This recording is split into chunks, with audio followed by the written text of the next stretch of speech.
à tous à la 4e épisode de la Cutscene Québec, un podcast où nous prenons une petite pause de l'action et où nous jasons à tous les jeudis soirs des faits saillants et des dernières nouvelles dans la scène québécoise de sport électronique ou e-sports ou e-sport, avec le but simplement de rassembler un peu la communauté et de la faire grandir ensemble.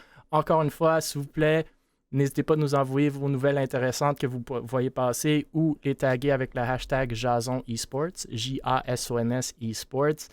Et n'hésitez pas d'interagir dans le chat. Donc, vos questions, vos commentaires, comme vous le savez maintenant, on prend une question, on va la remettre après le podcast sur les socials d'Able Esports pour faire jaser la communauté, justement, et prendre vos opinions. Et la personne qui a demandé la question, ça méritera une caisse de 24 canettes de gourou de n'importe quelle saveur livrée directement à leur porte. Messieurs, on se parlait déjà dans Discord juste avant, puis ça commençait déjà à rentrer dans les sujets et des discussions assez intéressantes et beaucoup plus spicy que d'habitude, bien entendu. Donc, sans plus tarder, merci à tous qui sont dans le Twitch. Ce soir, encore une fois, on a Stars Fox, fondateur de Able Esports, avec nous. Cette semaine, les nouveaux arrivés sont Moutmout, fondateur de Ducky Esports et coach chez l'Académie eSport Canada, dont on va parler prochainement. Et Avery, qui est maintenant avec Valors. Avery, rappelle-moi ton titre, directeur, general manager, ou directeur stratégie. En ce moment, c'est homme à tout faire. Exact. On a parlé d'Avery, je pense qu'il y a 2 semaines, il s'est joint à Valors, donc très content de l'avoir avec nous. Il y en avait certains qui voulaient le voir plus tôt et le voilà aujourd'hui. Donc, messieurs, merci d'être là. On va, je pense, tout de suite sauter dans les sujets parce que, encore une fois, il y en a beaucoup. Et on va commencer par l'Académie eSport Canada, dont on a déjà parlé une fois à notre tout premier podcast, je me trompe pas, ou non, deuxième podcast. Deuxième podcast, ouais. Avec Peltier, Maxime Pelletier qui était là. Et justement, il avait annoncé ou mis un affichage de poste pour Académie eSport Canada. Et ce soir, il y a un nouveau responsable du développement des affaires et de l'administration chez l'Académie eSport du Canada. Heureux et l'heureux élu, nul autre que M. Stars Fox parmi nous. Donc, Stars Fox, peut-être, de un, félicitations. De deux, merci. Peut-être tu pourrais nous parler un peu de ton mandat, la grandeur de ton équipe, bien entendu, comment tu te sens maintenant que tu rejoins un groupe assez restreint de gens au Québec qui reçoivent un salaire sur lequel ils peuvent vivre en travaillant dans l'e-sport. Il n'y en a pas beaucoup. Et bien entendu, Moutmout, on aimerait t'entendre aussi, étant un coach à l'Académie. Donc, messieurs, je vous laisse la parole. Écoutez, pour moi, c'est une super opportunité, en fait, par rapport à tout ce que dans le fond, par rapport au e-sport en général, ma passion en général. Puis, comme j'ai toujours répété, je pense, depuis le début des podcasts, je trouve que l'académique, c'est ce qui rapproche le plus du e-sport à l'évolution, justement, au Québec. Donc, j'ai effectivement une belle équipe autour de moi. Beaucoup de coachs. J'ai commencé à un peu étudier le tout le lundi passé. J'ai eu ma première réunion avec l'équipe qui travaille on the field. J'ai vu à peu près la liste des coachs qu'on a, puis vraiment, comme Moutmout, c'est vraiment une liste intéressante. Puis je pense que vraiment, pour développer l'académie en général, je crois qu'on a vraiment un asset solide pour pouvoir aller vraiment voir plusieurs écoles, puis pouvoir intégrer justement le projet partout dans le Québec. Donc oui, moi je suis vraiment fier, puis je suis vraiment content. Puis j'ai hâte, je commence lundi prochain officiellement mon nouveau poste là-bas. Pour vrai, moi je trouve ça vraiment très cool, là, très franchement. Là, est-ce que je peux dire que tu es rendu un peu mon boss? Yes. Non, pour ceux qui ne savent pas, moi je suis Fortnite coach pour l'Académie Sport du Canada. J'ai l'habitude de dire Montréal, mais là ça a changé de nom, c'est vraiment au Canada. Je suis pas temps plein là-bas, je suis à temps partiel en tant que tel. Là. Je fais juste un contrat l'été, je fais la semaine intensive de Fortnite. Peut-être que je vais faire plus cet été, je suis en train de regarder ça. Puis je fais du coaching en ligne là, quand on en a besoin. Là. Coaching en ligne, puis je trouve ça vraiment cool. Pour vrai, tout ce qu'on fait, les semaines intensives, c'est pas juste on s'en va juste à l'académie, style un camp de jour et tout. Il y a vraiment quelque chose en arrière, il y a des cours qui sont travaillés, il y a du monde qui s'y connaissent vraiment, tu sais, veux pas, c'est leur job. Ça, je trouve ça vraiment très cool d'avoir ça au Québec, là. Non, vraiment, comme tu as dit, là. Moi, je pense que vraiment, c'est ça qui m'a le plus séduit là, dans l'Académie e-sport. Puis c'est le pourquoi genre, je suis allé vers ce poste-là. C'est justement avec qui on travaille. Puis comme tu dis, là, c'est énorme là, tout le potentiel qu'on peut faire avec ce projet-là. Donc oui. Puis effectivement, ça rejoint beaucoup aussi ce que je fais présentement avec Able, donc avec Emile. Donc c'est juste trop parfait. Il y a Yannick dans le chat qui dit Stars Fox a accompli l'impossible, un salaire en e-sport. Donc, encore une fois, félicitations. Bref, on n'a pas besoin de s'allonger là-dessus. Je voulais juste le souligner, puis je pense qu'on a hâte de voir justement où est-ce que tu peux apporter ça. Le prochain sujet, nos amis chez Québec Meta. Écoute, le sujet, c'est vraiment Pros qui a fait un post, mais quand même, ça implique nos amis de Québec Meta, desquels on n'a pas entendu parler depuis quand même assez longtemps. Donc, écoutez, Pros intègre la Gaming House de Québec Meta. J'ai écouté la vidéo, je pense pas qu'il mentionne Québec Meta, mais bon, tout le monde sait que c'est la Gaming House de Québec Meta, qui sont en rebranding. Il disait qu'il intégrait la maison depuis un petit bout déjà, mais pour s'entourer de monde qui font un peu la même chose que lui, et que ça le motive, que c'est une belle ambiance. Québec Meta, pour ceux qui s'en souviennent pas, était lancé, je pense, en septembre dernier, 2021.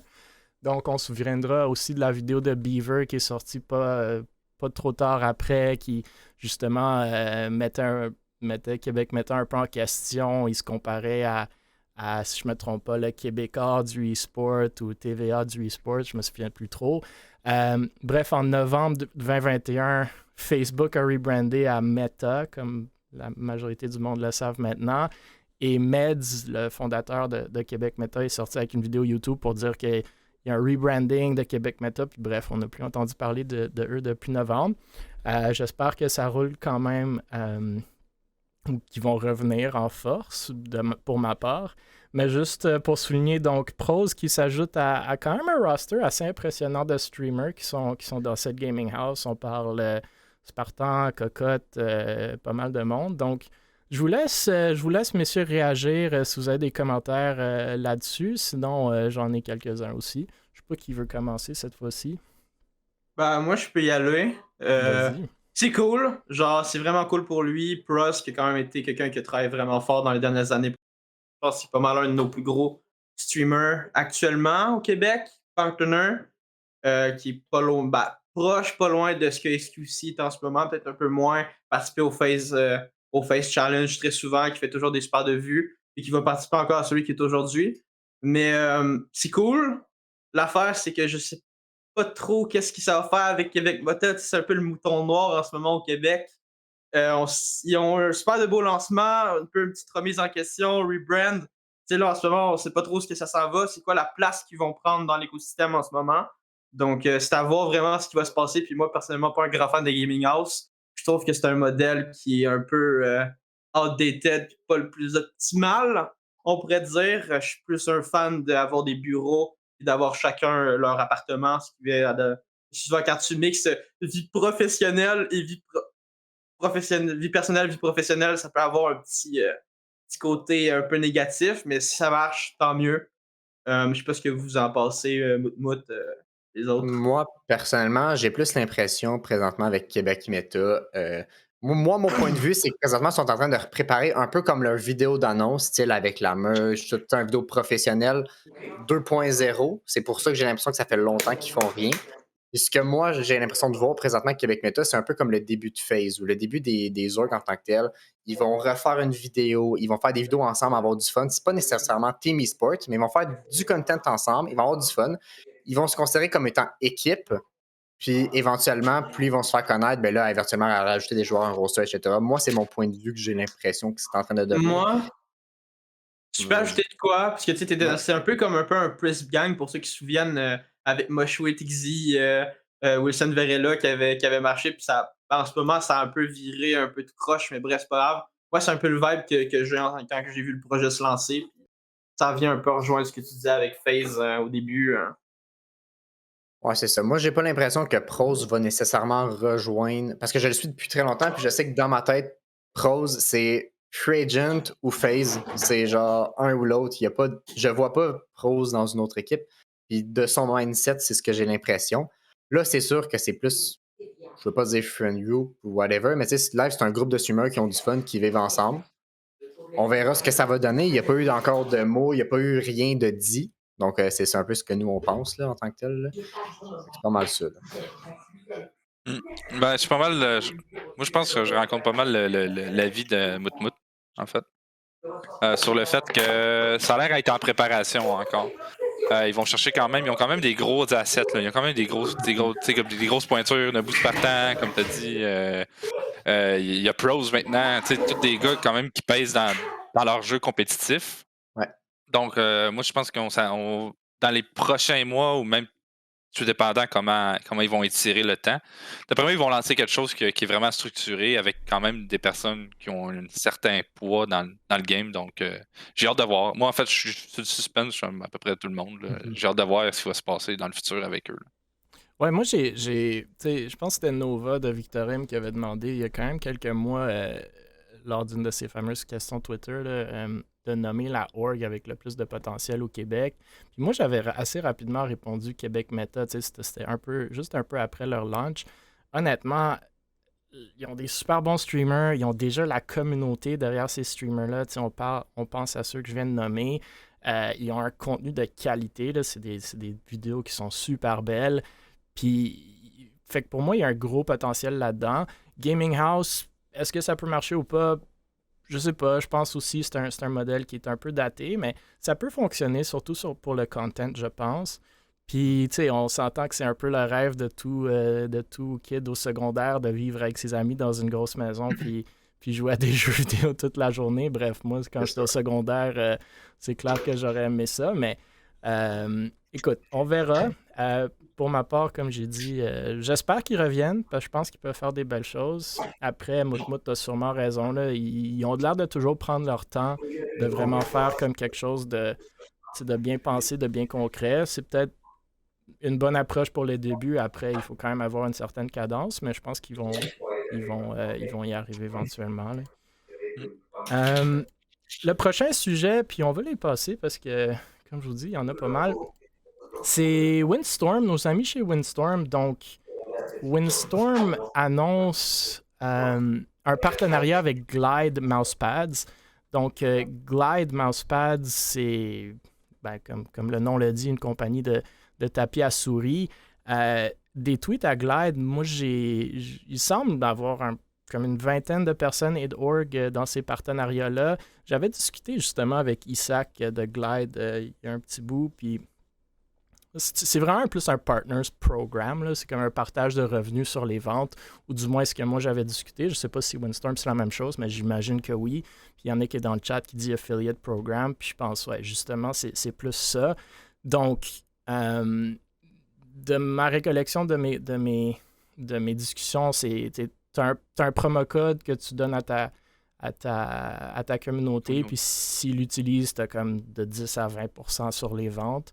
Bref, de mon point de vue, les affiliate programs, je pense que c'est ce qu'il y a le plus fair, entre guillemets, mais peut-être pas fair, peut-être le moins risqué, si on veut, pour le fournisseur, pour Glide, mis à part peut-être un risque réputationnel si jamais tu t'affilies à quelqu'un qui fait pas de sens, là, mais puis pour Windstorm, c'est une source possible de revenus additionnels, mais je vois ça quand même assez marginal, là. C'est 10 à 20% sur quelque chose qui est quoi, 20 à 40 $, j'imagine. C'est quoi, 2 à 4 $ US par vente. Mais bon, on voit pas beaucoup d'annonces de partenariat au Québec, donc je quand même voulais le souligner. Puis ça donne, pour ma part, je pense que l'affiliate program, c'est bien, mais la org donne un peu de marketing gratuit, du moins de mon point de vue, aux partenaires, dans ce cas-ci, Glide. Donc, bref, c'est mon point de vue là-dessus, mais je vous laisse réagir si vous avez des réactions, mais sinon, on peut passer à un prochain sujet moi, aussi. Moi, j'en ai des réactions, mais il faut que je fasse attention à ce que je fasse attention à ce que je dis, parce que, en tout cas, bref. Ça a l'air super cool, mais en soi, compagnie, comme tu as dit, qui est un peu sketchy. Moi, dans ma tête à moi, quand tu sponsorises plus que 5 organisations, c'est que peut-être un problème dans le département quelque part. Je vois pas l'intérêt. Pour le fournisseur, c'est très intéressant, mais pour les organisations, si tu vois ça, c'est comme je dois partager la part du gâteau avec toutes ces autres organisations-là. C'est vraiment merveilleux. Puis pour mon expérience personnelle, en fait, j'étais pas là, mais pour ce que j'ai entendu dire, mettons que les offres, probablement avoir les mêmes que j'ai, étaient quand même très comiques. Et donc, de ce que je sais, ils avaient contacté aussi chez Veilers. En tout cas, Fred, il me dit si je dis too much. Mais Fred mettait un fin à ça très vite parce que, comme tu as dit, il n'y a pas beaucoup de sponsorship au Québec en ce moment, puis c'était pas quelque chose qui était très intéressant puis dans nos valeurs. Mais après, si ça marche bien pour Winston, puis quand tu es capable de se dénicher un deal qui était un peu plus intéressant que ce que nous on a eu, peut-être que ce que Able ont eu aussi, tant mieux. Mais c'est un peu comme un Rogue Energy dans mon livre à moi, là, genre c'est de la file de programme, puis un peu n'importe qui peut l'avoir. Fait c'est pas très intéressant dans mon. Ouais, c'est ça. On va s'en tenir à ça. Moi, j'ai un avis un peu différent sur le sujet. Ouais. Pour être affiliate avec Guru présentement, on n'est pas sponsorisé. Là. Pour ceux qui pensaient que c'était le cas, c'est pas encore le cas. On a un deal avec eux, puis on essaye d'aller vers le sponsorship présentement. Je trouve ça intéressant d'avoir des affiliés, surtout pour les petites organisations. Je ne considère pas Ducky comme une grosse organisation, puis loin de là en tant que tel. Je trouve que les petites organisations, surtout quand on va aller chercher des joueurs, le fait d'avoir des affiliés donne un petit peu plus de sérieux, veut pas, pour les joueurs. Tu sais, le joueur qui se dit ben moi je vais rejoindre une équipe, ben OK, voilà ton jersey, tu as ton nom, ben d'avoir un petit logo d'une compagnie, même si c'est un 10%, un 5%, je peux pas dire que c'est cool, mais en tant que tel, ça donne un petit effet de on n'est pas personne. Tu comprends ce que je veux dire?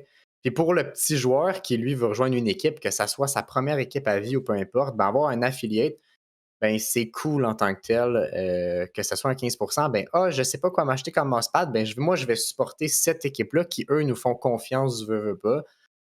C'est un point de vue que Moi, moi j'ai. le seul problème que j'ai avec les affiliates, c'est que c'est super cool pour les petites organisations quand tu commences, comme tu dis, que ça donne un Exact. peu plus de sérieux. Mais quand le problème que je vois souvent, c'est que les orgs qui sont rendus là sont pas capables d'utiliser ça comme un levier pour aller plus loin.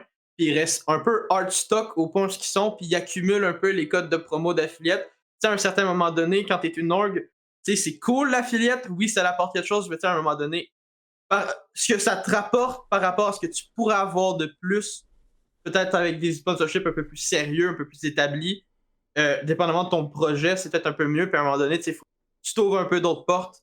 Puis moi, j'ai toujours pensé que ça peut être cool, mais si tu es capable d'aller, au lieu d'aller chercher un 10% de rabais, mais d'aller chercher pas, des caisses de gourou gratuites ou aller chercher un peu plus tout de suite, c'est un peu mieux que de commencer d'en bas puis de devoir grind vers le haut. Après Ouais, chacun ben c'est son sûr que avis. c'est sûr que ça dépend ce que tu peux aller chercher, c'est certain, là, mais puis je pense qu'aussi il faut avoir une sélection là-dedans, justement, comme tu viens de mentionner, Avery, je pense pas que c'est. Je suis d'accord avec Moutmout que ça donne un peu plus de professionnel, ça donne un peu plus de crédibilité, ça fait un peu plus cool aussi sur les jerseys. Tu sais, comme ce que Ducky font à Guru, moi j'adore. Puis après, mais après, si t'en as 20, ça fait le contraire. T'sais. Fait que c'est sûr qu'il faut être un peu sélectif. Il y a Yannick qui, dans le chat qui dit parfois tu peux utiliser un affiliate programme comme un levier pour prouver ta capacité à vendre des produits. Puis je pense justement, c'est un peu ce que Ducky essaie de faire. Puis peut-être ce que Windstorm vont essayer de faire avec Glide Mousepads. Ou peut-être que Glide leur donne, comme tu dis, un discount sur des mousepads ou des mousepads en bulk pour les joueurs. Ça pourrait être cool aussi. Je sais pas, Starsfox, si tu avais d'autres choses à dire ou si on a un peu fait le tour. Non, je pense qu'on a un peu fait le tour. Là. Dans le fond, l'affiliate, c'est un mix de pubs gratuites mixées avec quelqu'un qui voudrait afficher une marque sur son brand. Encore une fois, je pense que Moutmout l'a bien dit, c'est tout dépendant de la marque aussi. Encore une fois, on peut vraiment y aller. Là, par exemple, Gourou, c'est un produit québécois que tu veux encourager, puis qu'en même temps, eux autres, en arrière, avec un code promotionnel, ils peuvent, peuvent te donner des redevances, puis ils disent si tu atteins un tel échelon, oui, il y a possiblement un partenariat. Donc oui, effectivement, c'est formidable. Mais pour des mousepads, écoute, c'est au choix des gens, dans le fond, vraiment. Si pour eux autres, c'est comme un produit qu'eux autres, ils trouvent important à donner de l'importance puis de la publicité, on pourrait dire, entre parenthèses, gratuite, ben tant mieux. T'sais. Moi, je dis tant mieux. Puis si ça marche bien, puis qu'au bout du compte, ça finit par un partenariat avec eux autres directement, ben ça va être plus one pour eux autres. Ouais. Puis, Il y a nous, Yannick quand Babin qui vient de Ah, mettre Moutmout et Ducky dans le top 3 des eSport Org au Québec dans le chat. Donc, félicitations, Moutmout. merci, Mais merci. vas-y, ce que je t'écoute. Ce que j'allais dire, c'est que nous, de la façon qu'on l'a vu, je vais pas trop parler parce qu'on a des projets, je veux pas, mais que ça soit avec Guru, nous, quand j'ai eu un oui de Guru qui veut nous affilier, donc il nous donne un code et tout, Ducky n'existait même pas. Fait qu'ils nous ont quand même fait confiance avec le speech que je leur ai donné pour nous donner un code. Fait que quand on a lancé le projet, ça nous a donné un certain sérieux parce qu'il y avait vous puis Nobu qui avait un affilié, si je me trompe pas par souvenir. Ben vous étiez sponsor. Ouais, nous, on n'a pas d'affiliate. Je pense Nobu peut-être. Je sais pas mais si c'était nous, quand on leur a affiliate. parlé, ils nous ont juste parlé de vous. Fait que je pense qu'elle était Ok. Moi, déjà avec vous quand on leur a parlé. je connais des histoires de d'autres affaires avec Go, mais bref, j'entre. Ça Parce fait que je veux pas faire de problème, mais en tout cas, bref. Nous, en tant que tel, ah oui, il y avait une TNS. Je suis désolé, Ouais, Nayaba, ouais, je viens de c'est me une renseigner. TNS. Puis, ben, nous, ça nous a aidé en tant que tel quand on a lancé au début en se disant, ben, on lance pas avec rien, au moins on a quelqu'un qui nous, ben, pas qui nous aide, mais qui nous donne un peu plus de sérieux quand on est rien. Là. C'était juste ça. Ouais. Ok, ben écoutez, j'ai aimé les points de vue, honnêtement. Je pensais pas qu'on en allait en parler tant que ça, mais quand même intéressant. Surtout pour ceux qui, justement, se lancent en org puis sont plus petits, voir les options qu'il y a. Des fois, les affiliates, c'est super cool. Des fois, comme tu dis, Avery, c'est moins intéressant, mais tout le monde le rapproche. Donc, le prochain sujet, on parle de deux structures québécoises. Donc, les QC 10 Mans à Rainbow Six, qu'on a un peu glissé un mot la semaine dernière, mais en gros, moi, si je comprends bien, c'est Hypers qui a un peu lancé ça. C'est un Discord pour des 10 Mans de Rainbow Six à un certain niveau pour faire des 10 Mans avec d'autres mondes au Québec. Ils ont annoncé un partenariat ou un sponsorship avec Nocturnes. Donc, Nocturnes, comme le monde le savent peut-être, une équipe à la base qui était québécoise de Rainbow Six, qui sont en NACL. Donc du Tier 2 de Rainbow Six. Et maintenant, je pense qu'il reste juste que 2 joueurs québécois, si je ne me trompe pas. Donc, on verra s'ils peuvent ravoir ce feeling québécois-là. Mais à la base, le fondateur de tout ça est québécois. Donc, je pense qu'il avait aussi terminé 3e, si je ne me trompe pas, dans la dernière Stage 3 en 2021. Donc, une très bonne équipe de Rainbow Six en NACL. Donc, ils ont fait un partenariat de 100$, si je ne me trompe pas, pour redonner un peu à la communauté. Donc, ils donnent du sponsorship au QC 10 Mans. J'imagine que l'idée derrière ça, c'est un peu comme la Rocket League Québec qu'on parle à chaque fois, mais ils vont faire des 10 Mans, des saisons. Ceux avec le meilleur classement vont se gagner des prix. J'imagine ici un peu d'argent. Bref, c'est pas une immense somme, mais c'est quand même cool de voir des projets de moins de mon point de vue et du monde travailler ensemble au Québec. Donc, je voulais quand même le souligner. Puis j'ai glissé un mot la semaine dernière, mais pour ceux qui sont dans... Puis moi, je pense que je t'ai envoyé même un message aujourd'hui sur Discord sur ça, mais nous aussi, on travaille avec du monde ici, dont Yannick dans le chat et Beaver, pour faire des 10 Mans à Valorant, mais je pense beaucoup de communautés dans beaucoup de jeux commencent de là, fait que c'est cool de le voir. Je sais pas si quelqu'un a des réactions là-dessus. Bah, moi, personnellement, je viens de Ligue. Puis pour ceux qui suivent la solo queue en NA sur LoL, c'est un peu le bordel. Donc, il y a tout ce qu'on appelle les in-house qui ont été développés, par exemple, par des joueurs professionnels comme CoreJJ, l'association des joueurs et tout ça. Puis là, dernièrement, ce qui a mené à la création d'un serveur privé juste pour les joueurs en NA cette année. Mais moi, j'ai toujours été un fan de ça. C'est vraiment, ça donne une alternative au scrim. Ça donne aussi une alternative à la solo queue, parce que des fois, tu tombes sur des cheaters, sur du monde qui troll. C'est un peu plus compétitif, puis c'est bon pour développer le talent, puis ça permet d'ouvrir des portes à certains joueurs. Par exemple, moi, sur LoL, on servait beaucoup de... On pouvait être invité dans les serveurs, même si tu n'étais pas un joueur high, tu pouvais être invité en tant que scout pour un peu regarder les games. Il y en avait qui étaient castés. C'est vraiment une super de bonne opportunité. Puis, il y a plein de joueurs qui ont été capables d'avoir des teams grâce à ça. Moi, que du positif. Après, Le seul problème avec les serveurs de même, c'est que ça dure.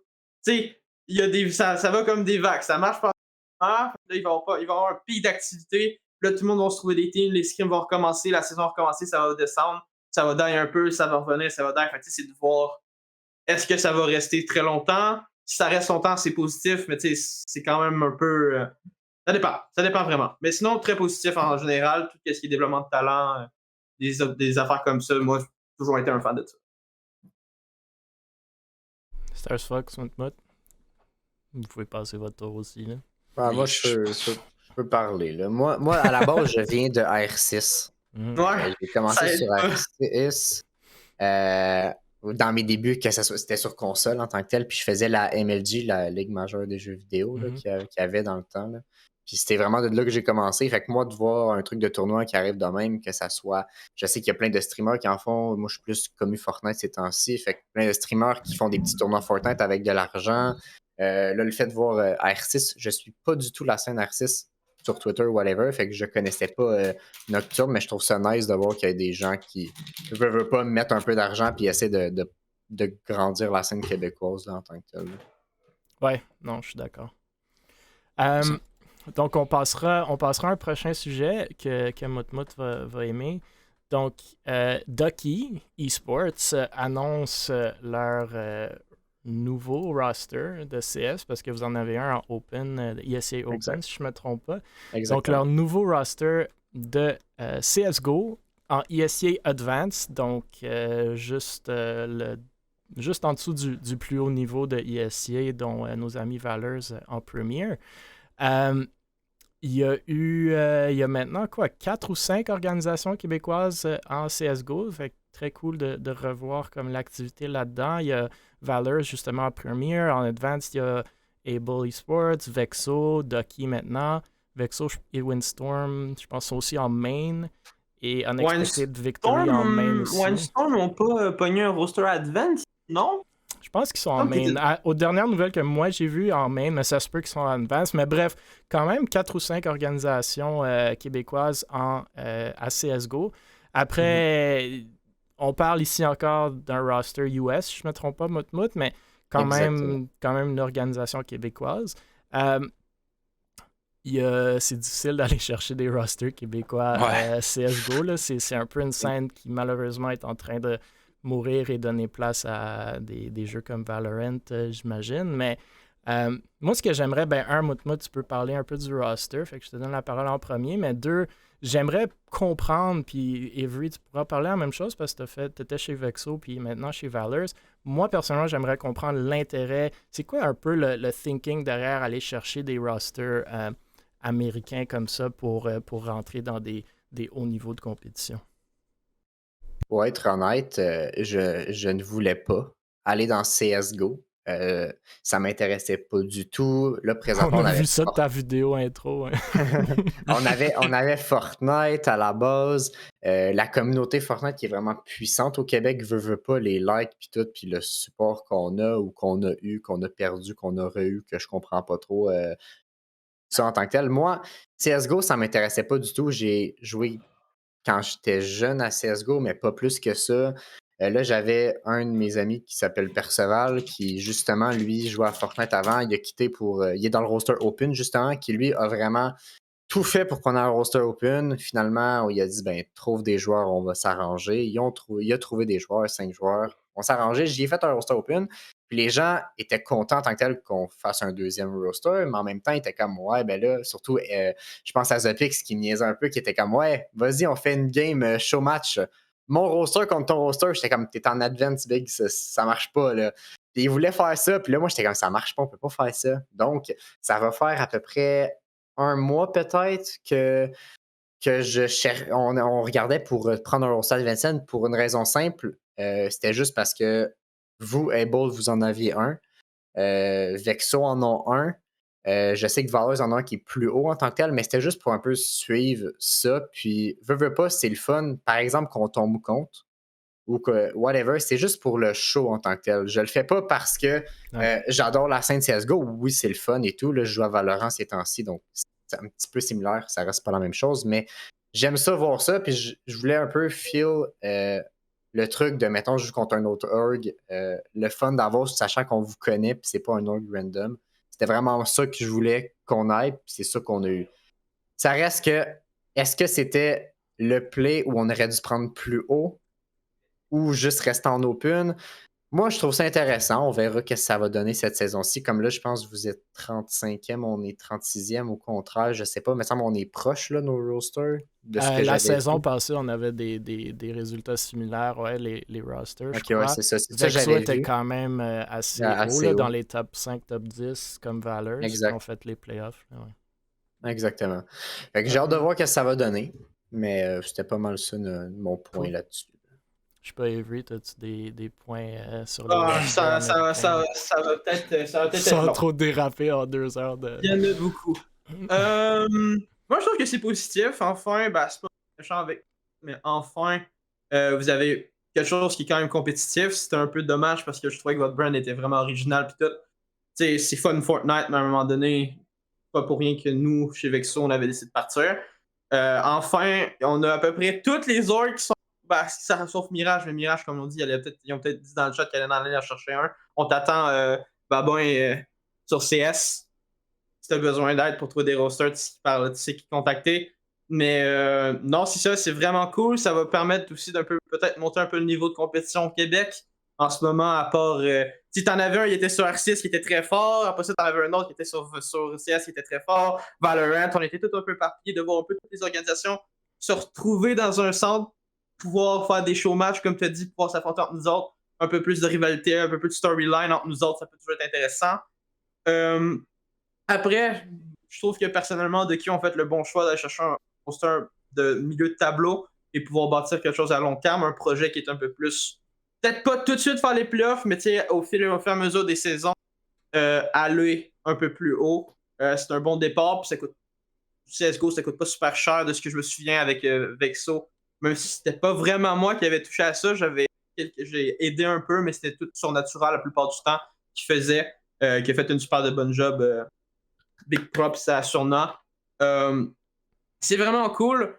Mon seul point négatif, je pense que c'était vraiment l'announcement. C'était vraiment cool l'announcement qui est un peu goofy, tout ça, mais je trouve qu'on a un peu perdu la marque où ce qu'on aurait pu aller présenter un peu plus la raison pourquoi vous avez fait ce move-là, le présenter les joueurs, créer un peu plus de hype autour des joueurs et peut-être un peu moins mettre en avant des personnalités qu'on connaissait déjà de chez The Key, My Bad, je cherchais mes mots.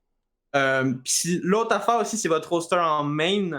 Non, en open, my bad. Hey, je suis fatigué, là, je reviens de Ça, c'est ma des job. Québécois, c'est l'avantage. Ouais. C'est un roster québécois qui est très jeune. Je connais Tristan, je connais Shinzi. Je connais Perceval qui s'est pris un petit peu une balle perdue dans l'announcement, justement. C'était quand même drôle. Mais tu sais, c'est super cool les rosters académiques, mais l'idée, c'est quoi qu'on veut aller faire avec ça. C'est quand même très dur de pouvoir prendre de la value d'un roster académique puis de bâtir un projet avec ça. Sachant qu'il n'y a pas de LAN en ce moment au Québec, qu'il n'y a pas grand-chose à faire. Le online, c'est très dur. Tu sais, c'est quoi le projet avec ça? Ça a été cool aussi de clarifier là-dessus. Mais overall, c'est quand même assez positif pour Ducky. Puis en espérant que vous soyez capable de vous rendre plus loin, parce qu'en ce moment, c'est sûr que la compétition est quand même forte au Québec. Vexo, qui sont pas loin de peut-être éventuellement venir nous rejoindre en première saison, ça va être cool. drôle. Hein. On va pouvoir enfin les casser, comme on a fait la dernière fois. Si tu veux, je peux clarifier un peu tes questions là, en tant que tel. Vas-y. De base, la vidéo d'annonce, on était censé la refaire puisque j'avais pas été assez satisfait. Manque de temps, puis on s'est fait leak en tant que tel. Ah ouais? Wow. Terminer, Vous avez pas changé, vous avez changé votre nom trop tôt. Pas pareil. Exactement. C'est peut-être une erreur de notre part. Par contre, on a dû publier la vidéo, sachant que la vidéo n'était pas censée sortir ce soir-là. Moi, je finissais de travailler. Je me fais texter comme quoi que c'est leak, nanana. Du coup, j'ai pas le choix. Il faut qu'on fasse de quoi, veux pas. Donc, quand je suis arrivé chez moi, j'ai tout de suite fait l'annonce. Il a fallu changer des affaires à la dernière minute. Donc, ça a été un peu rushant de ce côté-là. Mais, tu sais, nous, on voulait rester dans l'humour, toujours, comme d'habitude. On voulait faire une annonce bien basique. Là, je sais que j'ai eu troll en tant que tel avec mon anglais, fait qu'on a fait exprès au début de faire l'annonce de moi qui parle comme n'importe quoi, je dis même pas genre un mot qui existe, genre, tu sais, je fais exprès. après ça, on fait quelque chose de plus pro en tant que tel. C'était vraiment juste ça. L'idée, c'était d'avoir du fun, de montrer qu'on est là pour avoir du fun. La raison pourquoi on n'a pas mis plus les joueurs en avant comme tu l'aurais voulu, c'est juste que je connais pas plus les joueurs que ça. Veux pas, c'est un roster anglais. Je sais que dans un mois, ils ont une LAN à LA en tant que tel, où est-ce qu'ils vont nous représenter et tout. Donc, c'est des petits trucs qui sont cool à voir, mais malheureusement, surtout question de COVID, je peux pas prendre l'avion, aller les voir, faire une vidéo cool, ce qu'on aurait bien aimé, ou qu'eux filment de leur côté, c'était quelque chose qui était pas possible. Question de temps aussi. Ouais. Puis c'est ça. Moi, personnellement, j'ai aimé votre annonce, puis je pense que ça a tombé bien dans les eaux de Ducky, puis j'aime beaucoup, tu sais, Avery a glissé un mot là-dessus, mais j'aime beaucoup le branding de Ducky. Au début, quand j'étais rentré dans la scène, je suis comme, oh my god, hashtag in your bath, genre, c'est quoi cette affaire-là? Mais, tu sais, vous avez tellement un bon... Vous êtes consistent avec votre branding, vous êtes drôle, vous êtes down to earth, approachable. Fait que moi, j'ai beaucoup aimé, tu sais, Avery dit, ouais, c'est difficile, un ESEA Open. J'ai beaucoup aimé votre move de ESEA Open, parce que justement, tu sais, c'est un roster québécois, c'est du monde avec qui vous pouvez créer du contenu cool, le fun. J'étais un peu plus surpris pour le ESEA Advance, surtout des Américains, mais tu sais, je pense que c'est un move qui est cool, ça crée peut-être comme une deuxième, genre, verticale pour vous, plus compétitive. Fait que ça peut être bien aussi. Après, moi, il y a du monde dans le chat qui, il demande c'était quoi le leak, puis on pourra en parler, mais c'était Avery qui a leaké le roster parce que je pense que Ducky avait changé le nom sur ESEA. Donc, Avery, apparemment, il fait juste parcourir les noms des équipes sur ESEA à temps perdu. Pour la petite histoire, on était encore... On cherchait à peu près c'était quoi l'annonce de Ducky. Peux-tu nous expliquer c'est quoi le but de leaker ça, genre? C'était pas vraiment un leak, c'est parce que dans le fond... Non, mais c'était un leak, mais c'est quoi le but? Ouais, c'était un leak, mais dans le fond, on était sur Discord. On était sur Discord, puis là, je sais pas pourquoi, mais Fred Goddy a décidé d'aller voir... c'est quoi les classements pour cette saison, qui est dans les tournois, puis là il me dit hey Big, attends une minute, je sais pas c'est quoi là, je sais pas si c'est vrai là, mais attends une minute, mais je vois Ducky en advance, genre depuis quand ils sont montés en advance, Big avait une team open, là j'ai comme fait attends une minute, là, ils étaient pas supposés d'annoncer quelque chose à soir eux autres, puis là de base Fred voulait faire le tweet lui-même, hein. Mais j'ai dit, bon, Fred, regarde, je vais me prendre la balle puis me le faire moi-même.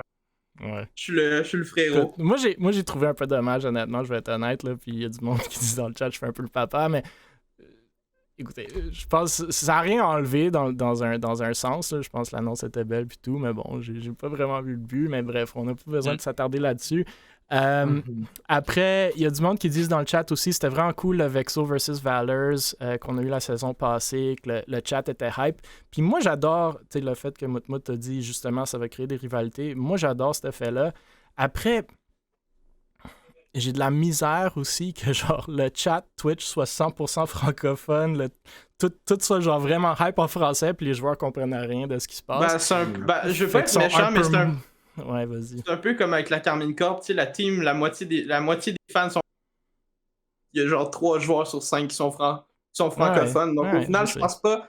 Je pense que le langage qu'on parle, ça change pas vraiment, mais je pense que les joueurs, quand ils sont quand même capables de ressentir la hype à quelque part. Là. Genre, fait que les joueurs américains, ils ressentent la rivalité québécoise. Mais tu sais, c'est sûr que quand tu vois du monde spam Vexo, puis après ça, tu vois du monde spam Valors, tu sais, pas besoin de savoir pour faire la connexion entre les deux. Puis nous aussi, personnellement, avec nos joueurs chez Vexo, on faisait un peu tout le temps des jokes genre « Hey guys, quand vous tombez contre Valors, là, vous pouvez vous lâcher lousse, là, c'est le moment, le groupe. Si vous voulez faire des tweets pour les provoquer des affaires de même, tant que ça reste dans le respect, c'est nos rivaux, genre c'est une autre organisation québécoise, puis de chez Valors aussi, il y avait à peu près la même affaire.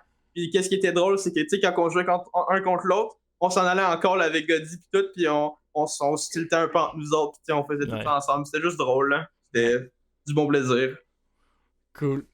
Écoutez, à moins que StarSox ait des commentaires là-dessus, on peut passer au roster. À part dire félicitations, à part dire félicitations pour votre roster, personnellement, on a commencé aussi avec un roster américain, puis personnellement, il faut commencer on a commencé avec un roster québécois qui s'est petit à petit transformé en américain quand le monde voulait devenir compétitif. On s'est rendu numéro 1 au ESEA Advance, puis après on est revenu vers un roster québécois. Mais écoutez, là, ça a été la semaine des rosters Valorant aussi. Ouais. Donc, 3 rosters Valorant desquels on va parler. Le premier est celui de Able Esports. On l'a annoncé avant-hier ou hier, je me souviens plus. Ouais. Pour ceux qui étaient avec nous lors de notre premier podcast, vous aurez que notre équipe québécoise de Valorant chez Able sont allés vers Team Synergy. Aujourd'hui, on a quelques faces connues qu'on connaissait déjà, donc YGS, Wrong, Kouf des Québécois, un Ontarien chez Cloudy, puis Carbon qui est New-Yorker, bref, un gars qui vit à New York. YGS était justement dans notre premier roster Valorant il y a peut-être plus qu'un an maintenant, donc il est de retour. Et cette équipe-là avait justement joué contre notre ancienne équipe qui est chez Synergy, je pense à la 11e édition du King of the Spike, puis ils ont perdu en finale. Et justement, ce soir, dans le VCT, pour ceux qui suivent Valorant, si les deux équipes gagnent leur prochain Best of 3, ils vont encore s'affronter, donc ça peut être cool. Vexo aussi, hier, ont annoncé un roster de Valorant. Donc, très cool de voir encore une autre org québécoise à Valo. Draystar, Luglumpy, Sosa Valorant, Soapy, Swervo. Là aussi, je pense qu'on parle encore une fois de roster américain. Et Victorem qui ont annoncé leur roster, mais je pense que c'est quand même un roster que ça fait un petit bout qu'ils sont avec eux. Donc, ici, encore une fois, des Québécois, Woon, Toskri, Page, Tizen, puis Headshotterer. Donc, écoutez, très cool de voir de plus en plus de org à Valo. J'imagine Ducky bientôt vont faire le move aussi, mais je sais pas si vous avez des réactions là-dessus, messieurs. Moi, je vais rester silencieux là-dessus. Moi, moi, j'ai quelques petits trucs à dire. Commençant par Able, moi, je connais pas de la scène Valorant. La seule affaire que j'ai notée, j'ai fait mes recherches, puis le coach qui travaille pour ASU, qui, pour ceux qui connaissent pas, c'est Arizona State University, qui a un programme collégial qui est vraiment, vraiment quand même super bien établi. J'ai passé du temps un peu à étudier un peu la scène collégiale l'année passée pour le fun. J'ai parlé avec Clerky, qui est le directeur de chez Marieville. J'ai posé un peu des questions de à quoi ça ressemble. Puis, de tout ce que j'ai vu, tant sur League of Legends que sur les autres jeux, ils ont toujours été dans les tops. Donc, le fait que votre coach ait travaillé avec eux autres, je suis vraiment super confiant de savoir que vous avez un super bon coaching staff derrière les joueurs.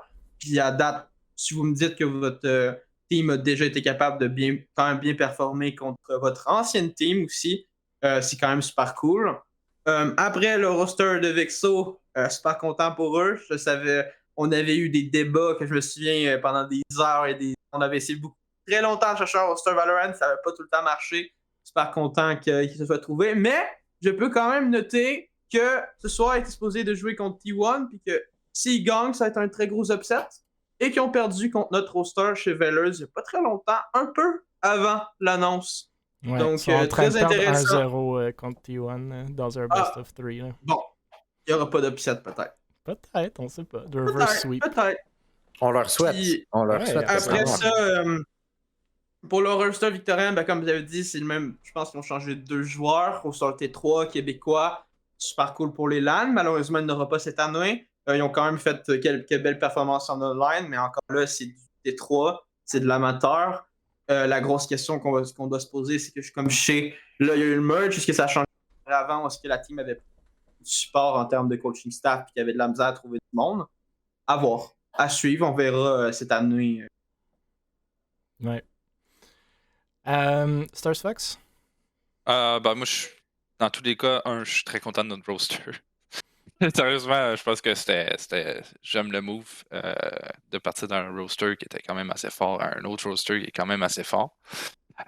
Pour les autres orgs, sérieusement, Vexo et Victorem, sérieusement, ça va être cool. Moi, j'ai hâte de voir leur performance. J'aime ça, suivre ça tout le temps. Mm-hmm. Autant que dans notre tournoi qui est mensuel du King of the Spike dans les tournois généraux.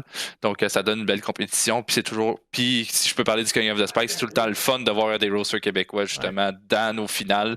Donc, ça donne un peu plus de punch. Puis, j'aime ça les voir un peu battre les rosters anglophones. Donc, c'est le fun. Ouais, puis je pense que ça revient aux commentaires que Moutmout et Evry avaient vis-à-vis CS. C'est cool de voir de plus en plus d'organisations québécoises dans les mêmes jeux. Avant, on était un peu éparpillés, fait que là, ça va créer peut-être des rivalités, puis des streams un peu plus, c'est un peu plus le fun en termes de banter, puis tout. Donc, en parlant d'organisation québécoise ou structure québécoise, on passe à nos amis Team 2 Relax qui sont Ils sont plus là. plus là. Bon, là, Ils ont disparu. je me Ils lâche ferment- lousse, là. C'est bon, je vais faire l'intro Là, puis c'est- vous allez vous lâcher là. Fait que Là, c'est certains le ont temps, là. peut-être certains ont j'ai pas peut-être vu pu ça. le voir durant notre stream de la semaine passée. Mais le loup, donc qui était derrière cette structure-là, puis je pense que la structure avait à peu près 700-800 followers Twitter, puis il existait depuis mai 2020, si je ne me trompe pas.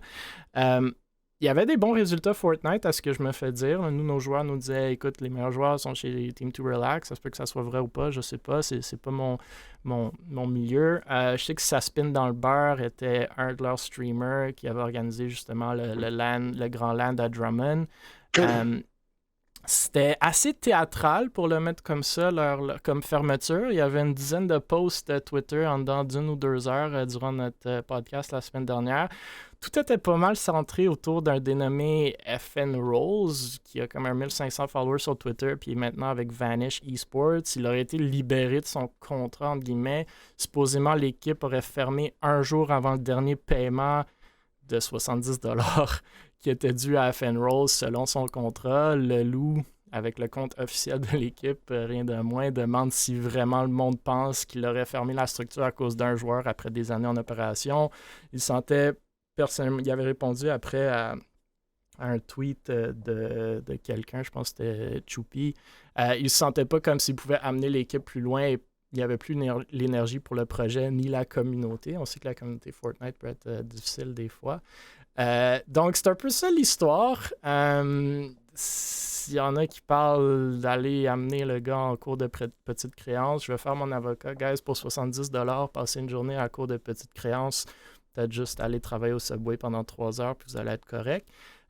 Puis après, moi, mon questionnement dans tout ça, c'est pourquoi il y a des contrats avec des salaires dans des structures comme ça? Pourquoi est-ce qu'on promet de l'argent à des joueurs comme ça quand je ne sais pas s'il y a vraiment des retours là-dessus? Mais bon, je vous laisse vous lâcher là. Ça je pense que t'es quand même bien parce que t'as 2 personnes qui ont l'expérience de dealer avec Fortnite.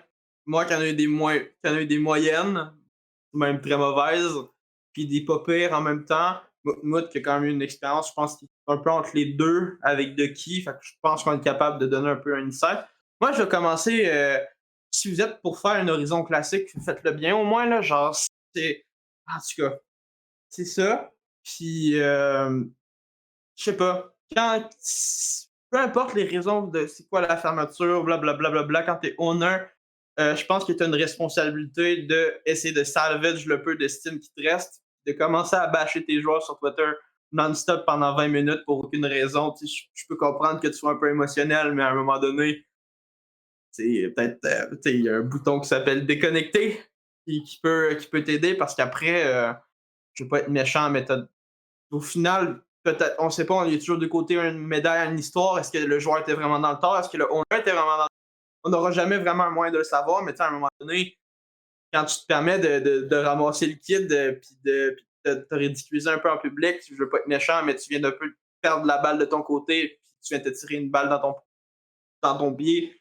Fait qu'à un moment donné, c'est juste cringe comme situation. Puis c'est ça. Je sais pas ce que toi, moi tu t'en penses, là, mais je pense que c'était à peu près. On avait commencé à en parler ensemble tantôt, puis on a l'air d'avoir quand même des opinions quand même assez Je sais que moi, tu similaires. voulais peut-être parler de Ouais. Team Hyde aussi. Ouais, c'est ça. Je voulais parler de Team Hyde aussi parce que c'est un peu dans le même débat avec ce qui se passe en tant que tel. Moi, personnellement, pour une fois, je suis du même avis que toi, ce qui est très rare parce que tu es bloqué sur Twitter depuis un petit moment. Mais c'est un autre débat, ça. Moi, ce que je voulais dire, au niveau de Fortnite, je sais que la plupart des Fortnite kids veulent pas, donc je vais pas. Whatever, des jeunes qui jouent à Fortnite, ils s'attendent la plupart à avoir un salaire ou à avoir quelque chose. Puis contrairement à d'autres scènes, moi, ce que je comprends pas, tu fais partie d'une équipe de soccer quand tu es jeune, c'est toi qui payes ton maillot, c'est toi qui payes pour être dans l'équipe.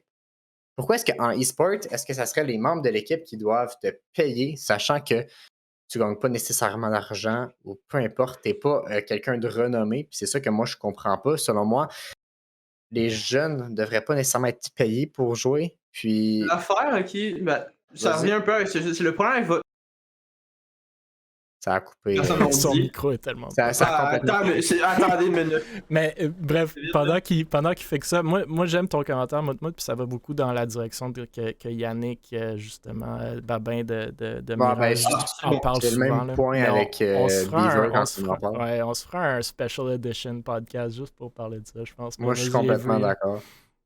Ah, ok, c'est bon. Ce que je veux dire, c'est que le problème avec Fortnite, ok, c'est les jeux.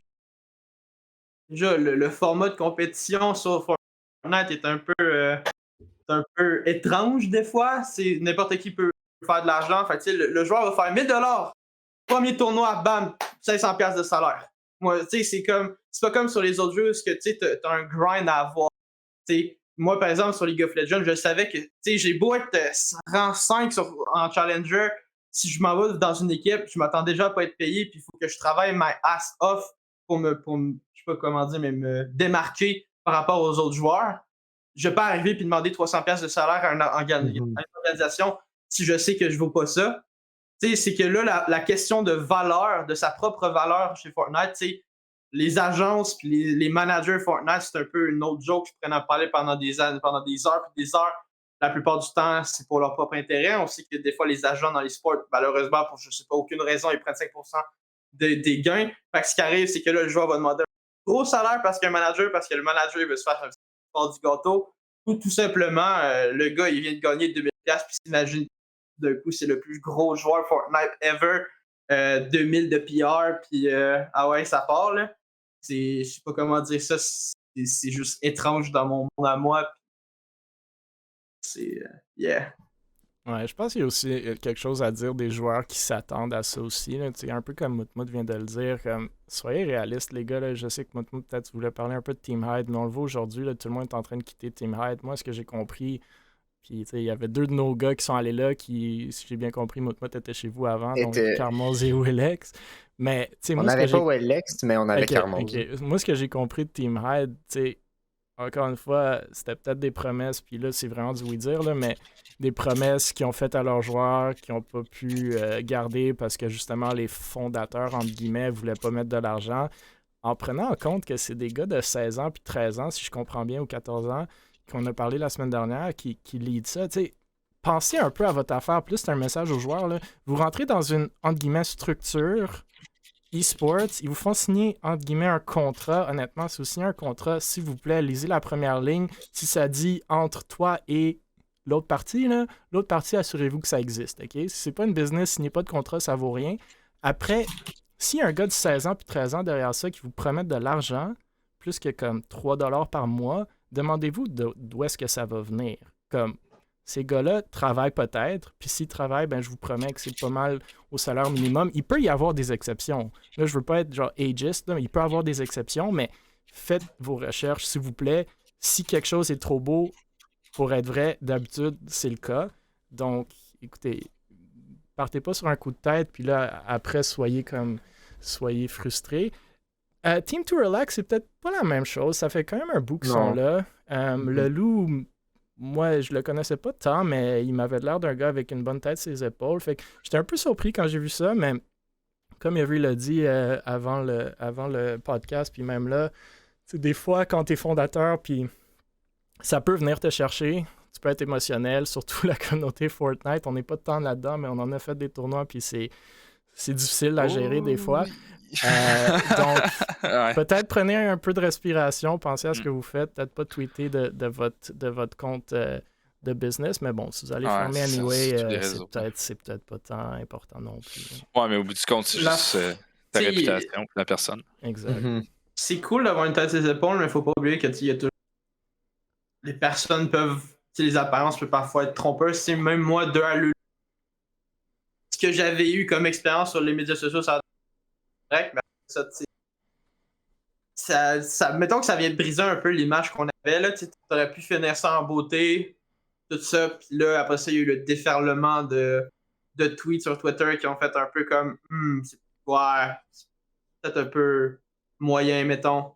Mais ça n'empêche pas que ça peut être une super bonne personne non plus, mais... Ouais, puis tu sais, il y a du monde dans le chat, c'est tellement fou comme un gros projet peut fall down à cause d'un faux move. Tu sais, pensez un peu à ce qu'il y a derrière ces organisations-là. Okay? On parle de Ducky, on parle de Valors, de Able, de n'importe quoi. Peut-être mis à part Mirage qui sont vraiment beaucoup plus avancés, mais à la fin du compte, si le owner ou les owners derrière disent ça me rapporte rien. En termes d'argent, il n'y a personne dans ceux que je viens de mentionner qui se font de l'argent là-dessus, là, réellement, ou du moins rien de notable.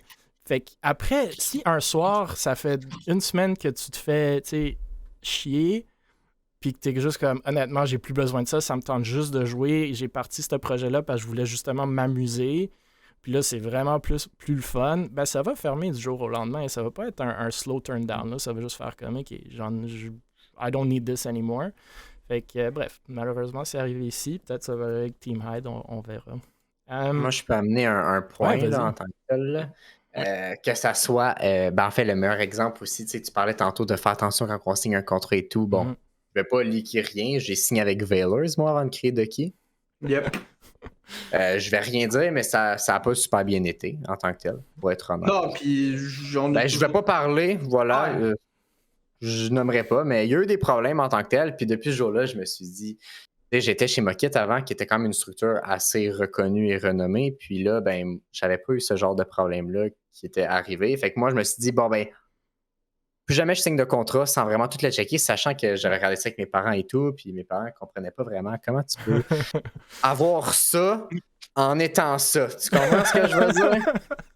Mais bon, j'en ai profité, voilà. Puis, je me souviens plus, on parlait de quoi juste avant de... On parlait de les structures, ça ferme, mais toi, tu parlais plus du côté contractuel. Au niveau de Ducky, justement, moi, je peux amener un point qui peut-être peut être intéressant. Je sais que je ne suis pas obligé d'en parler, mais ça ne me dérange pas du tout. Je suis assez ouvert là-dessus. Quand on a sorti notre merch avec Ducky, on a été rentable. Puis ça nous a beaucoup aidé au niveau des vidéos, au niveau de tous nos futurs projets qu'on voulait faire. Puis on est content de ça.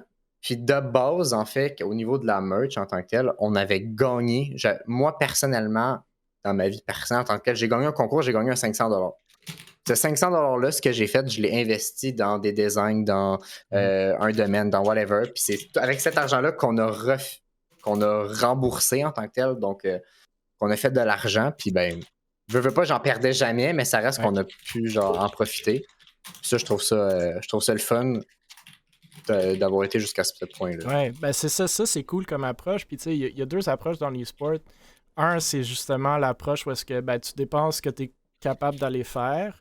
Puis c'est l'approche qui va sûrement te faire en sorte que tu vis plus longtemps, mais que tu prends un peu moins d'élan au début parce que tu n'as pas splash.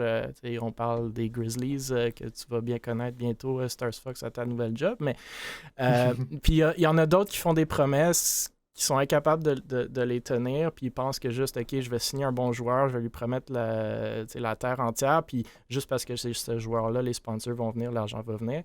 C'est rarement le cas. Ça peut fonctionner, mais c'est rarement le cas. Bref. Il ne faut pas oublier qu'on apprend tout. Il n'y a pas de formation pour apprendre de. Tout le monde, à part, mettons, si tu as de l'expérience professionnelle extérieure à l'e-sport, qui peut s'appliquer un peu là-dedans, mais on est tout arrivé ici, on a tout appris un peu sur le tas. Comme le meilleur exemple que tu avais avec ton contrat chez Valors, on apprenait encore, je regarde encore là-dessus, je suis comme, les contrats qu'on faisait avant comparé à ceux-là, aujourd'hui, il y a quand même une évolution, puis tu apprends, tu vois, OK, ça c'était dog shit, j'ai fait une erreur, that's it, move on, tu essaies de faire quelque chose de mieux. Après, c'est un process, et même toi, Mout, à tous les jours, tu dois en apprendre un peu plus de comment devenir un owner, parce que c'est un challenge, t'es le boss, t'as des responsabilités, on est tous jeunes, toi, Mout, t'as quoi, t'as 18, 19? 18 ans, et je peux te dire que c'est compliqué. C'est compliqué, mais comme moi, j'ai commencé, j'avais quoi, 18? On apprend au fur et à mesure, puis aussi, moi, j'ai 21 ans maintenant, j'ai fait avec Horizon, mettons, avec toi, puis avec plein d'autres personnes, je suis comme Big, j'ai tellement été imbécile dans la vie, mais... non, c'est ça.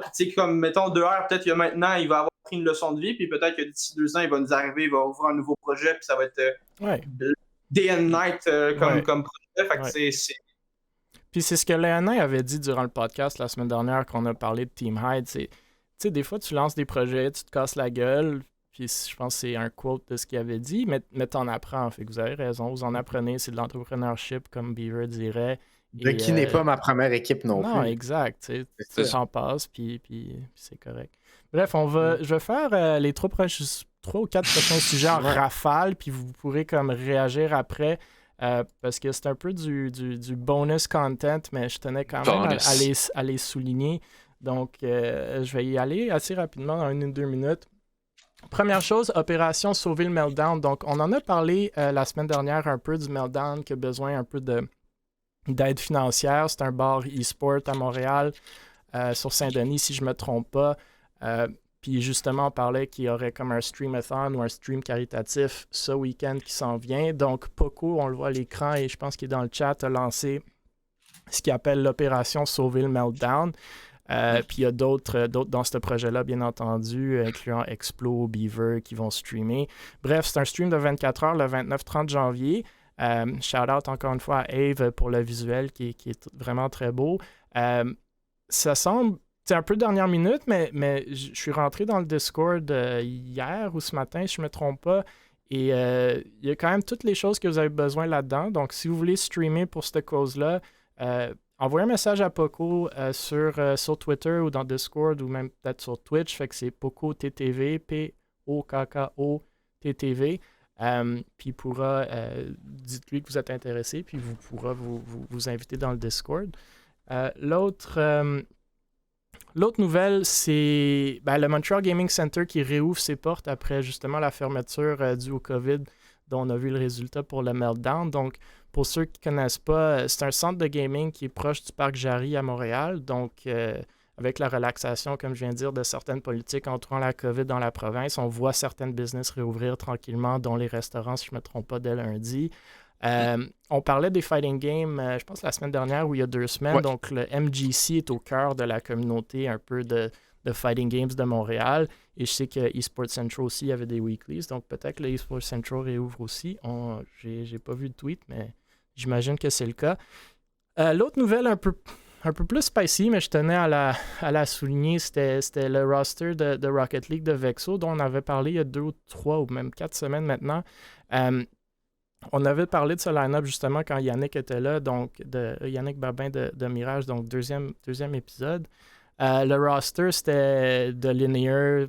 Il avait passé chez Mirage, après avait essayé de créer une petite guerre d'enchères entre certaines orgs. Ils ont bouti chez Vexo. Il y avait des problèmes de line-up. Ça a pris un petit bout pour annoncer le roster, mais c'était Linear, Fusion puis Milio, si je ne me trompe pas, qui ont annoncé. Bon, on voit avec l'annonce à l'écran que les problèmes de roster continuent et que Linear n'est déjà plus dans le line-up. Donc, Linear, un Québécois, Rocket League. Il n'y avait pas les résultats espérés, si je me souviens bien, dans la première qualification de la RLCS. Linear aurait fait comme une épilepsie. Par après, voulait prendre comme du time off. N'a donc pas joué avec l'équipe pour la RLCS. L'équipe a découvert qu'il jouait pour un autre line-up qui n'avait pas communiqué, donc parce qu'il voulait prendre ça chill. Bref, une petite guerre de tweet longer que j'avais suivi rapidement, mais je pense qu'ils sont déjà supprimés, je crois.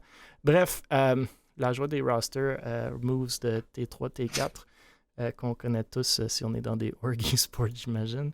Puis la dernière nouvelle que je tenais à souligner, c'est PES sur Start qui souligne une vente de jeux québécois sur Steam.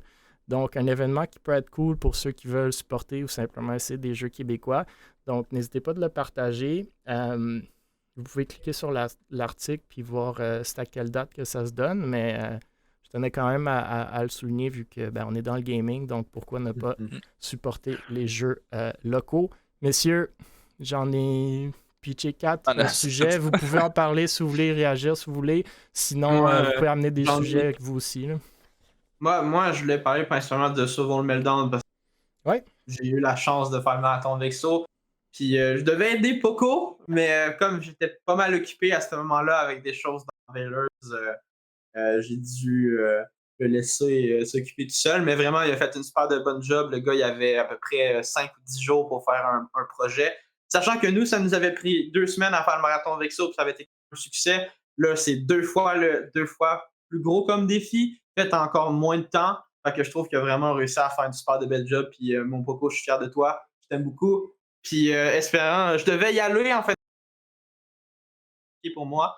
Fait que j'espère que les gens vont avoir du fun à cet événement-là. Puis c'est vraiment important parce que le Meltdown, c'est une belle place.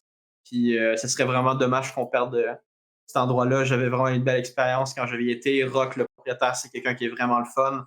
Quelqu'un qui est un OG de la scène, malgré tout, qui a travaillé sur les LAN comme LAN ETS et tout. T'sais, pour ceux qui ne le connaissent pas, c'est une super de bonne personne. Donc, vraiment beau travail. Puis pour Vexo, avec le roster Rocket League, c'est dommage parce que Lanier, c'est un joueur qui a énormément de potentiel. Puis que moi, personnellement, j'ai eu une super de belle expérience à travailler avec. J'ai pas eu tant de temps avec ça, mais pendant qu'on était dans des négociations avec Mirage à l'époque, il était super ouvert, très communicant, très terre à terre, super tête sur les épaules. Puis c'était vraiment quelque chose qui m'avait vraiment impressionné chez un joueur. Fait que c'est vraiment dommage. Puis ayant lu un peu les tweets Longer, je sais pas ce qui s'est passé dans la team, mais je trouve qu'il s'est fait quand même un peu mettre de côté pour des raisons qui est un peu floues. S'il avait en fait il a fait une crise d'épilepsie, je pense que tout le monde peut comprendre que ça te tente pas vraiment de jouer puis que ta santé va toujours passer avant la vidéo. Après ça, je suis pas trop au courant de ce qui se passe dans Vexo, mais aux dernières nouvelles, d'après moi, il est pas hors du roster ou c'est plus compliqué que ça. Bref, The Pick, s'il a envie d'élaborer un peu plus sur la situation, puis s'il peut, je vais le laisser. Ouais, je pense qu'il avait dit dans le chat que tout le monde reste chez Vexo, puis tout le monde est quand même en bonne relation, mais il dit que c'est plus compliqué que ça, mais bon, on verra. J'ai été mis au courant de la situation, et effectivement, c'est plus compliqué que ça. Oh. OK. Comme Dans la toujours confidence. plus compliqué finalement. Dans la c'est confidence. Dans Même la The Pix n'est pas au courant. Ah là là. Ouais, c'est dommage, Linear. Moi, je lui parlais pas mal souvent. Puis, ça a l'air d'un bon gars. Je le connais pas tant que ça, mais ça a l'air d'un bon gars. Fait que j'espère qu'il va lander sur ses pieds. Là. D'autres réactions, commentaires ou sujets, messieurs? Non. Non. Good. Ça close bien le sujet. Je pense que J'ai tous les pas, sujets de toute façon que tu as apportés. Ouais, j'ai pas vu tant de questions que ça, mais on va les repasser. J'en ai vu une qui est partie pour dire, justement, vu que les orgs québécois se relancent à CS, est-ce que ça va être capable de faire en sorte de faire revivre CS en Amérique du Nord? Là, il y a plein de choses à parler de CS. Pour ceux qui sont dans la scène, vous pouvez aller voir, puis on va pas en parler maintenant, mais la fusion ESL, Faceit, DreamHack, pour une compagnie en Arabie Saoudite qui les a achetés. Il y a aussi certaines grosses organisations nord-américaines qui reviennent en force à CS. On voit un roster avec Stewie, Automatic, bref, les OG de Cloud9 pour ceux qui avaient regardé le Boston Major. Est-ce que le Québec peut faire revivre l'Amérique du Nord à CS? Très franchement, non. On n'est pas assez gros pour ça. Mais est-ce qu'on peut faire revivre la scène au Québec? Peut-être. Peut-être que oui, petit à petit. Est-ce que ça vaut le coup? C'est une autre question. Je sais pas. Moi, j'adore CS. C'est mon jeu depuis 20 ans, mais je sais pas. Vas-y. Moi, je pense que on va peut-être pas apporter un changement sur NA, mais je pense qu'on est capable d'avoir un impact ensemble. C'est sûr que ça va aider pour revigorer la scène locale, mais c'est sûr que comme le gros du Québec, c'est pas tellement du online, c'est gros des LAN. Fait que vu qu'on n'a pas de LAN en ce moment, c'est plus rough, c'est plus touchy. Mais je pense qu'on est capable de faire une bonne job. Puis si on travaille entre organisations qui sont sur CS, il y a quand même moyen d'offrir quelque chose qui pourrait être intéressant, puis de bâtir des affaires entre nous. Mais sinon, peut-être éventuellement, ça va évoluer sur quelque chose de plus gros. Mais tu sais, encore, le Québec, si on prend sur l'échelle, peu importe le jeu, sur l'échelle de l'e-sport, on est quand même à quelques années de retard sur un peu tout le monde. Donc, on a des croûtes à manger, malheureusement, quelques années où ça va être un peu dans le monde, mais est-ce qu'éventuellement, on est capable d'aller sur quelque chose qui ressemble un peu à la France en plus petite échelle? On ne sait pas. À voir, à suivre.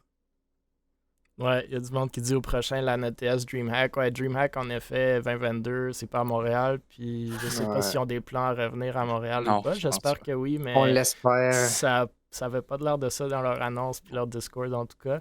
LAN ETS 2022, on l'espère, mais je serais surpris. Bref, peut-être qu'on aura des LAN, je sais pas, comme un peu le grand LAN Drummond qu'on a eu il y a quelques mois. Je sais qu'à Toronto, ils essaient d'organiser un LAN de Valorant en avril. Les LAN de CS, ça existe aux États-Unis. Au Québec, est-ce que ça va revenir? Je pense pas qu'on a assez de joueurs qui sont intéressés, mais j'espère. On verra. On va espérer. Moi, je vais finir en disant une phrase. Vas-y. Every, j'attends toujours mon paiement. Lol. Ok, dude, ok. Freeze demande est-ce que Wow. l'AN de Valorant de Able est encore en cours de Ok, production? Le pays combien pour dire ça? Je vais répondre à Freeze avant qu'on rentre trop dans Bonne cette idée. affaire-là, mais Freeze, oui, mais c'est sur glace, dans le sens que on peut pas faire d'événements en COVID. personne. Nous, avec qui on discutait, c'était eSports Central, ils ont mis à la porte, si vous avez écouté vos podcasts Cotine Québec, ils ont mis à la porte leur directrice de eSport. Bref, ça va pas super bien pour ces compagnies-là. Le jour où est-ce qu'on peut refaire des événements en personne, c'est sûr et certain qu'Able, nos partenaires nous le demandent directement de le faire, donc c'est sûr qu'on va essayer de le faire. Est-ce que je peux te donner un timeline là-dessus? Sûrement pas. Est-ce que j'aimerais que ça soit demain? Absolument, mais ça va pas être le cas. Donc, on verra, j'espère. Je pense que Valorant, il y a 100% de l'engouement. Rainbow Six, Rocket League, si RLQC font quelque chose en LAN, peut-être qu'on va partenaire avec eux. Ça pourrait être cool. Fortnite, of course, il y a une grosse communauté qui peut show up. Après, est-ce qu'on veut que tous ces gens-là soient à la même place en même temps? Je sais pas, mais... Et là... écoute, le jour où la COVID va peut-être pas partir, mais va se calmer un peu. Pour ceux qui ont été à des LAN au Québec, puis je sais pour beaucoup, le Grand LAN Drummond, c'était le premier. Moi, ça fait quand même des années que j'y vais. C'est des événements absolument incroyables, puis il y a tellement d'engouement, puis on s'en parlait avant le podcast, mais justement, ça motive les joueurs, les équipes, les organisations. Il y a plein de projets qui se créent autour de ça. Donc, on espère que ça va revenir. Pour l'instant, on va essayer de faire mousser virtuellement. Comme je vous dis, nous, chez Able, des tournois mensuels de Valo. On essaie un petit Valo 10-man pour ceux qui sont intéressés, qu'on va lancer demain avec... c'est pas un projet Able, mais avec Babin de chez Mirage, Beaver de chez Mirage, Moutmout va être là aussi sûrement. Donc, écoutez, il y a des projets en temps de COVID, puis on va quand même faire rayonner la scène. Justement, en parlant de projets, il y a la WTV Québec qui font leur podcast ce soir aussi, puis qu'on va vous envoyer vers là-bas. Un de nos joueurs Fortnite parlait. Moi et Moutmout, on parle dans... toi, Moutmout, c'est dans quelques minutes, puis moi, ça va être un peu plus tard. Donc, on va vous envoyer là-bas. Sinon, restez sur notre chaîne. On va les raider, ou sinon, vous pouvez y aller direct. WTVQC sur Twitch. Bref, merci d'être avec nous ce soir. N'hésitez pas d'envoyer vos questions. Yes. On va en poster une, comme je vous dis. Si vous voulez de la gourou, c'est vraiment une façon super facile d'en avoir. Fait que poser une question, on va la poster sur les socials d'Able Esports pour justement faire jaser le monde, faire réagir le monde. On veut vous entendre. Je sais qu'on est 4 ici à chaque semaine, mais on veut vous entendre aussi. Si vous voulez faire partie du podcast, n'hésitez pas de nous écrire à moi ou Stars Fox. On va faire de la place pour tout le monde. On va faire ça rotatif à chaque semaine. Bref, encore une fois, merci. #Jason Esports, JASONS Esports sur tous les médias sociaux. Si vous voyez des nouvelles desquelles vous voulez qu'on parle, on va pas tout passer. On est juste quelques-uns ici, mais si vous envoyez, s'il vous plaît, envoyez-nous-les directement ou taguez-les. Vous pouvez retrouver tous les épisodes du podcast sur YouTube, sur Spotify, Apple Podcasts, Google Podcasts. Ce soir, avec le microphone d'Avery sur les podcasts sonores seulement, ça va être ça va être correct. J'ai besoin d'un nouveau micro. Abonnez-vous, partagez, likez, laissez vos commentaires. Je dis pas ça juste pour Able, mais vraiment pour le podcast, pour la communauté. Le plus de likes qu'on a, le plus de monde qu'on va le trouver, le plus de monde vont se rassembler. Donc, Jason eSport, faisons vraiment connaître nos projets, faisons rayonner notre scène. Je sais qu'il y a des fois des nouvelles négatives, qu'on peut voir négatives, mais vraiment, c'est juste d'en parler. Et comme on dit, on apprend de ces expériences-là aussi. Fait que j'ai aucun doute qu'on peut vraiment faire des belles choses, même en temps de COVID. Donc, merci, mesdames, messieurs. Merci, Moutmout, Every, pour être là. Honnêtement, très, très belle discussion. Ça me fait plaisir. Puis, je suis sûr qu'on va vous revoir. Pour Moutmout, pour ceux qui restent, vous allez le revoir dans quelques instants sur la chaîne de WTV. Merci, messieurs, dames. On se reparle très, très bientôt.